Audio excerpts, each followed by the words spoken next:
Oh, he believes a lot of wild things. One of them is transgender surgery for people who are under 13. So for those out there who are wondering, aren't there something else you could be doing or doesn't seem to impact you in your life? This is what it means to show empathy. This is what it means to be welcoming. He changed the Minnesota state flag to make it look like a Somali flag. You haven't seen that? But our current flag is problematic. I think we all know that. We've evolved into a more diverse state, and I think it's more reflective. Joe Rogan just stumbled onto something with Tim Walz so ridiculous, even UFO stories start to make sense. In an instant, Walz stops looking like your typical politician and suddenly feels like a walking plot twist, stepping right into the spotlight. Rogan now has enough material to roast him hotter than sizzling elk on a Texas grill. This isn't a political debate anymore, it's like reality TV that somehow landed in Minnesota. What Joe uncovers mixes humor, chaos, and a hint of conspiracy into one non-stop show.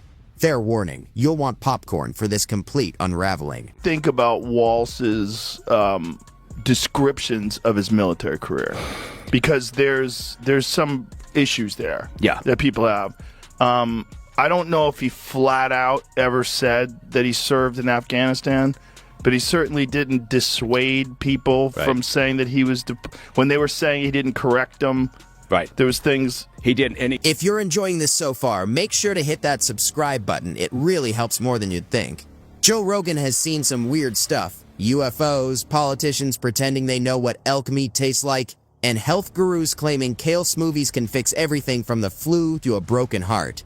But even Joe wasn't ready for Tim Walz, a politician who somehow makes Minnesota feel like the set of a low-budget sitcom that's completely lost control. That Tim Walz cocksucker, if that guy got into power, like if Kamala died and Tim Walz, Tampon Tim, was our president, you know how crazy this country would be? That weirdo who puts tampons in the boys' room, and what about our joy? Like he's a complete pathological liar. Like a complete liar. Lied about being in Tiananmen Square, lied about being a fucking head coach of a football. When Rogan pulled back the curtain, he didn't find a political genius. Instead, he found a man juggling pure chaos like a clown at a state fair. Tim Walz somehow mastered the art of looking busy while getting almost nothing done. It's like politics on a treadmill. Constant effort, zero progress. The illusion of motion without actually going anywhere is, in its own ridiculous way, almost impressive. I don't know. Tim Walz is out there talking again. Did you say you could fight any Trump supporter? Yeah, he says he kicked their ass, and they're scared of him because he could fix a truck. Like they're threatened by his masculinity. I know how to fix a truck. So he said, like, do you? I bet you don't. The lady doth protest too much. I bet you don't. I fear. I bet if I bring a broken truck to you and a bag of tools. That was kind of the redress, right? That was the attempt. It was like, we're gonna, the symbol of masculinity on the left is going to be. Joe Rogan couldn't help but notice that every time Tim Walz tries to show off his leadership, it feels less like authority and more like a substitute teacher losing the class 5 minutes in. Minnesota hoped for a strong leader. Instead, they got a confused dad fumbling with the TV remote.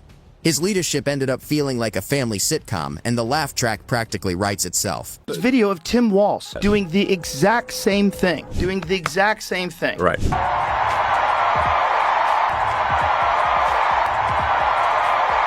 Exact same thing, and he said, of course, it's a Nazi salute. He said that. Right. We spent 3 days debating, having them trying to debate that President Musk gave a Nazi salute. Of course he did. But that is a distraction. This is how crazy things have gotten. Like, And the wild part? Walz isn't even trying to hide it. He acts like he's cracked the secret code to running a government. But Joe noticed his big ideas sound like they were ripped straight from a 2003 motivational calendar. It's the kind of advice that only seems deep if you're half asleep in a dentist's waiting room. Rogan points out the comedy of it all, not with cruelty, but with that classic, "Are we really doing this?" tone he usually reserves for flat earth debates. Interviews and there's no pushback. There's no like, excuse me, I didn't go to Iraq, right? Exactly. And I retired, as my unit was deploying. And so we were retired a couple months before. A couple months before, right? Yes, what is the whole but those story guys behind know it? they know that they're going right. It's not like they suddenly get a paper, on one day. There's a build up to that, and they're aware of it. And so, even his personnel were saying, "Look, we all knew we were going. He knew he was going." Now, okay. What makes it even funnier is how Walz struts around like he's the secret hero of American politics, when half the country wouldn't recognize him in a lineup. Yet there he is, acting like he's auditioning to play president in a high school play. Joe couldn't ignore the absurdity, because once you peel back Walz's layers, there's no mastermind underneath. Just a guy desperately trying to keep up with the pros while holding a playbook written in crayon. Rogan's specialty is digging beneath the surface, and with Walz, the surface was all that was holding the chaos together. On the outside, you get the smiling politician routine, but as Joe connected the dots, it went from trusted leader to someone who probably shouldn't be left alone with sharp objects. Every story led to another ridiculous twist, like peeling an onion only to find it's actually a cabbage someone spray painted. One of Joe's favorite moments was pointing out how Walz talks about leadership like he's giving a TED Talk, while the results look more like a messy kindergarten art project, confusing, chaotic, and proudly presented as if it's groundbreaking. 100% right with Tim Walz. I know I'm doing something right when the Fox News crowd is all pitching at me like crazy. Like, I'm loving it. That guy was almost the vice president of the United States. Elon Musk was crying last week. Tim is being mean to me, basically, yeah. I'm sure you've seen that thing where it shows Obama saying, I need a vice president that's dumber than me. He may or may not have cognitive decline problems at his age, but at her age, she's just dumb. Biden and I think I Biden was saying, saying that I on need your, a vice Picture someone giving a big speech about innovation while still using a flip phone. That's exactly the level of irony here. Walz loves to stand tall, like he's rewriting history, but Joe Rogan noticed that half the time the guy is really just rewriting his grocery list. What really cracked Joe up was how Walz carries himself like Minnesota is the center of a political revolution, when it's really just a testing ground for dad jokes and painfully awkward town halls. Walz thinks he's running Rome, but Joe sees a lemonade stand with questionable math. The people around him either buy into the illusion or play along. Because who doesn't enjoy watching someone stumble their way into power like it's political twister? Rogan couldn't ignore Walz's strange talent for turning every serious moment into a sitcom gag. Give him a shot at looking presidential, and suddenly it feels like a blooper reel. Hand him a national issue and he delivers it like a badly wrapped gift, torn paper, no bow, missing instructions. Joe joked that Minnesota politics isn't even government anymore, it's a reality show that never made it past season 1. And somehow, Walz keeps bouncing back from every blunder like a cartoon character who refuses to stay down. You seen this video? I haven't. Please play it. It's probably a real person. It might not be Tim Walz. Trump is AI generated. No, he slaps his... I mean, that is hilarious. Oh, it's definitely him. This is all 100% real, Jamie. You're a plant by the Jamie's government. compromised. On top says it's AI generated. Riley so Moore much. fell for an AI-generated video of Minnesota government. I fell for it too. And do you know why I fell for it? Yeah. Because I believe that he's capable of doing. It's almost impressive, like watching someone slip on ice and somehow not fall. You can't tell if it's skill or just blind luck. Walz dodges accountability like he's Neo in The Matrix, except instead of bullets, it's bad decisions flying at him.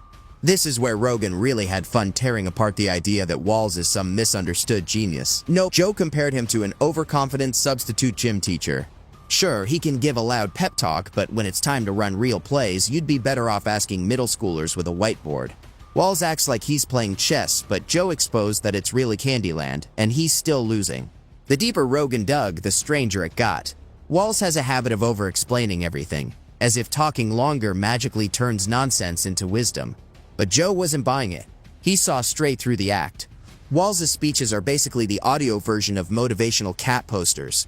The ones that say, hang in there. Sounds inspiring until you realize it's just a cat stuck on a branch. More time. I mean, they were talking about cracking down on hate speech online. Like, that free speech is not hate speech. That Tim Walz guy was actually saying that. I think we need to push back on this. There's no guarantee to free speech on misinformation or hate speech, and especially around our democracy. Hate speech. But here's the real kicker. Walz somehow convinced people he's relatable. Rogan called it out. The guy's version of being down to earth sounds like it was written by a marketing intern on their third cup of coffee. It's not authenticity, it's improv comedy with a 2-drink minimum. Walz struts around trying to play the everyman, but Joe exposed that he's more like an AI bot programmed to say folks every few sentences. And just when you think he's reached peak awkwardness, he somehow tops himself. Joe pointed out that Walz doesn't just stumble, he stumbles with enthusiasm, like it's all part of the plan. He'll proudly announce a big initiative, only for it to collapse faster than a bargain lawn chair. The guy collects political blunders like trophies, stacking them up as if history will someday applaud his legendary mistakes. Spoiler, it won't. But Joe didn't stop at the politics. He went after the whole vibe. Picture Walz walking into a room. The mood shifts instantly. Not from respect, but because everyone's bracing for the unintentional comedy show about to start. Rogan compared it to watching someone do karaoke for the first time. Loud, confident, and completely off-key. You don't want to laugh, but you can't stop yourself. You know, no. For the video of him taking down the Minnesota flag and he replaced it with the new flag that looks a lot like the Somali flag. Minnesota has a huge population of Somalis in it. All right, ready? Whoa, wait a minute. So he gets the flag, picks it up, then replaces it. There, that's better. Why is that better? Here's where the irony really hits. Walz actually thinks he's crushing it. That's the trick. While everyone else sees a blooper reel, Walz sees a highlight reel. Joe Rogan pointed out that the man's real talent might be living in an alternate reality where every mistake somehow counts as a win. It's a delusion turned into a superpower, and it works just long enough for him to keep a straight face on camera. But Joe didn't stop there. He dug into Walz's habit of chasing trends like a surfer who never learned how to balance. Rogan laughed at how Walz thinks saying the right words is the same as doing the actual work. If politics were karaoke, Walz would be the guy numbling lyrics he doesn't know, hoping nobody notices. The funniest part is how Walz handles criticism. Joe showed that he treats every bad headline like a personal attack from the universe. Instead of learning, he doubles down with the confidence of someone who misread the map, but insists the car is going the right way. Joe summed it up perfectly. Watching Walz deal with adversity is like watching someone try to fix a broken sink with duct tape. It never works, but you almost respect the effort. American history. Kamala saying, I need a vice president dumber than me. It's Walz. Men have tampons. We have a lot of accomplishment. We haven't taken adequate credit for it, frankly. We got to do a better job of getting the word out about what we have accomplished and who did it. You got to lose because we got to break this cycle. We're getting way... And the timing couldn't be better. Joe's takedown of Walz landed just as people are craving authenticity. And here's Walz serving the exact opposite, forced charm mixed with non-stop awkwardness. Rogan's breakdown showed that Walz isn't just out of touch, he's practically operating on another planet. It's not sinister, it's hilarious. The man truly believes he's starring in a gripping political drama, when in reality, he's the comic relief nobody can stop watching. By the end, Joe painted a picture you can't unsee. A politician who stumbled into attention by accident, convinced himself it was destiny, and has been improvising ever since. That's why people couldn't stop laughing. Joe didn't just criticize him. He exposed the unintentional comedy act that defines Tim Walz's political career. From over-the-top speeches to awkward timing, from dad joke policies to inflated confidence, Walz became less of a leader and more of a walking blooper reel. Minnesota wanted a governor. What they got was a sitcom character. And thanks to Joe Rogan, everyone finally got front row seats. The more people replayed Joe's breakdown, the clearer it became. This wasn't a fluke, it was a pattern. Complete pathological liar. Let's be honest, there are outsiders coming into communities, stealing and moving jobs away, and making life harder for people living there. And they have names, Donald Trump and J.D. Vance. Complete liar. Lied about being in Tiananmen Square, lied about being a head coach of a football team. Because this started, and I love this story, as a young prosecutor. Kamala Harris talked about going in that courtroom for the first time. Pathological liars, people that are habitual liars, they just lie all the time about everything. Oh, you didn't deploy for war. You didn't. Why are you saying you deployed at war? The weapons you used in war? No, you were in war. I plan on waking up on November. Walz isn't unlucky. He's consistent. Every move, every speech, and every attempt to look presidential somehow turns into another blooper reel. It's almost impressive, like he's devoted his entire career to proving that gravity hits Minnesota politicians harder than anyone else. You'd think he'd learn eventually, but no. He just doubles down, proudly walking into the same glass door twice. It's like watching a magician who only knows one trick, and even that trick fails half the time. Minnesota keeps clapping politely, but you can tell people are wondering if they deserve a headliner instead of a warm-up act. And that's the real punchline. Walz still thinks he's winning, strutting around delivering Oscar-worthy monologues, completely unaware that everyone else is watching a comedy reel. Joe Rogan didn't need secret files or hidden scandals. All he did was hold up a mirror. And what was reflected back wasn't corruption or villainy. It was something far funnier. Tim Walz, the accidental comedian of politics, stars in a never-ending sitcom nobody asked for, yet nobody can stop watching. This wasn't a hit job, a scandal, or some hidden expose. Joe just let Walz talk, move, and perform exactly as he always does. No edits needed. No exaggeration required. The comedy revealed itself naturally. What started as curiosity turned into full realization. This isn't bad luck, bad timing, or one rough moment. It's a pattern. Walz doesn't collapse under pressure. He drifts through it, convinced he's thriving while everyone else watches in disbelief. And that's the twist nobody saw coming. Not a villain, not a mastermind, just a man so committed to his own version of reality that he never notices the laugh track growing louder. Thanks to Joe Rogan, that illusion finally cracked. And once you see it, you can't unsee it.